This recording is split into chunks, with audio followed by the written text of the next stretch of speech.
Well, hi again, Bishop Peter. Great to chat again on topics of interest, especially faith questions.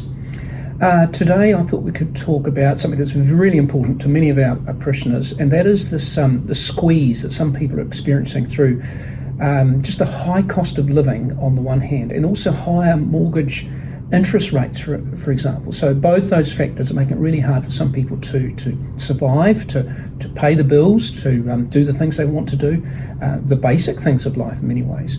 What would your advice be to parishes, for example, with parishioners who are really doing it hard at the moment? I think the first thing parishes should be doing is acknowledging that there is a problem, that we're in a really difficult time in our society and of course across the whole world. Costs are rising, wages aren't rising fast enough to meet some of those particularly fast rising costs. Parishes have got rising costs too. So I think naming the reality helps us to face the reality. You know, sometimes we can go to church and we hear an amazing sermon on God's love, on why Jesus died for us, what the church is all about, and we may not actually hear anything about what we're facing Monday to Friday, anxiety over finances, worry about the war in Ukraine. So first encouragement, parishes to name the reality that we're all in this really difficult time. It's unexpected, it comes off the back of COVID, it's painful, we're anxious, we're concerned, and if we can name it, that's a start. So are the ways we can name it things like, the prayer, the intercessions, for example, or are there other ways of kind of naming it? I think we can name it through engaging with the situation in our preaching, in our intercessions, and even in our intercessions we can still give thanks for all the things that are still good, even in an inflationary economy. There may be ways in which our messaging and things like parish newsletters on parish websites help acknowledge that reality. Because I think off the acknowledging of the reality, we can then talk about what is it that as a church we might do together that helps us through this time. Sure. So acknowledging is good and helpful in like stage one. Stage two might be something more practical that could be offered to particular families that are struggling. What kind of things do you think parishes could offer?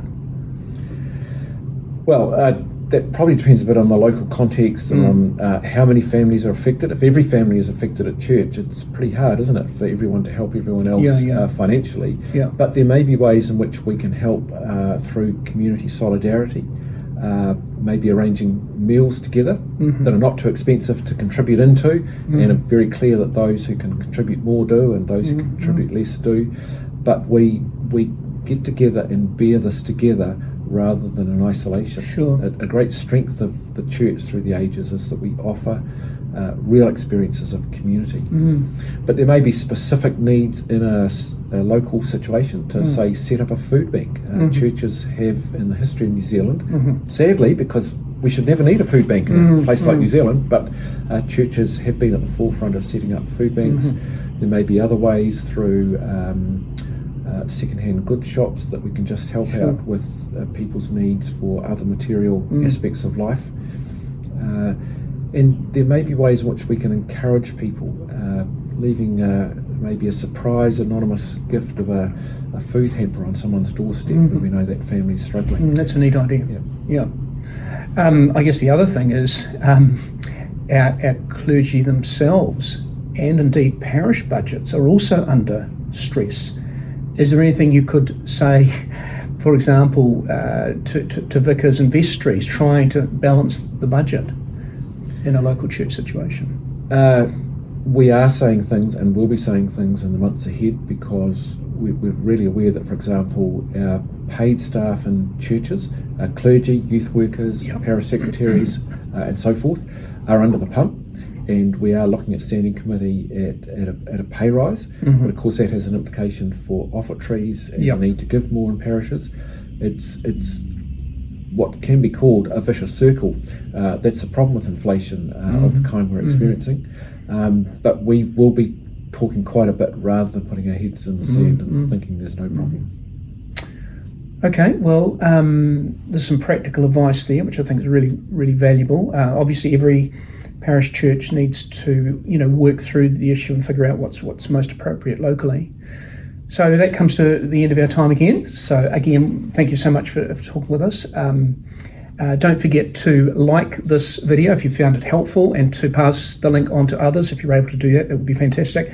And also don't forget to engage with questions of faith yourself. Let's get it back on the agenda. Let's talk about our faith in God and many questions and strengths and weaknesses, and there's all kinds of aspects to our faith which I think are very worthy of discussion and teasing out. Get involved in your local church and pass on the good news of Jesus Christ. In these challenging times, He is the hope of the world.